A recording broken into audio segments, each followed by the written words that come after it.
December ধরেই জাতীয় নির্বাচনের প্রস্তুতি ইসির। সরকার চাইলে আগে সীমিত পরিসরে হতে পারে স্থানীয় ভোট, বললেন কমিশনার সানাউল্লাহ।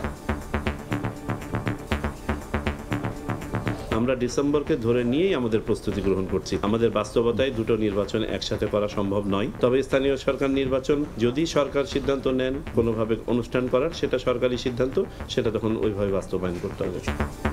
সংসদ নির্বাচনে দেরি হলে শক্তিশালী হবে পরাজিত ফ্যাসিবাদীরা, বলছেন বিএনপি নেতারা। দ্রুত রোডম্যাপ ঘোষণার দাবি। যদি কোনো চক্রান্ত না থাকে, ডিসেম্বরের মধ্যে নির্বাচন হবে। এই দেশের জনগণ তাদের পছন্দ অনুযায়ী ব্যক্তিকে ভোট দিতে পারবেন।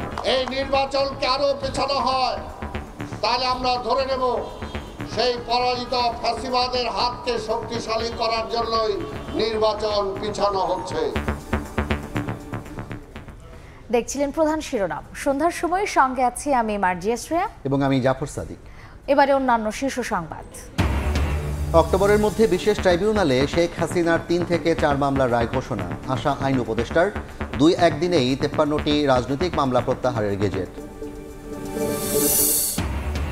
অপারেশন ডেভিল হান্টে গাজীপুরে যৌথ বাহিনীর জালে আরও 81।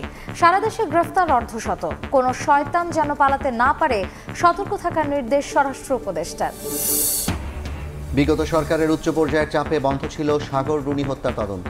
অভিযোগ পরিবারের, 13 বছরও বিচার না হওয়ায় ক্ষোভ। খুলতে শুরু করেছে জট, দাবি আইনজীবীর। চাকরিচ্যুত বিডিআর সদস্যদের পুনর্বহাল সহ 8 দাবিতে ফের শহীদ মিনারের স্বজনরা। চাকরি ফেরতের দাবিতে প্রাথমিকের নিয়োগ বাতিল হওয়া প্রার্থীদের অবস্থান।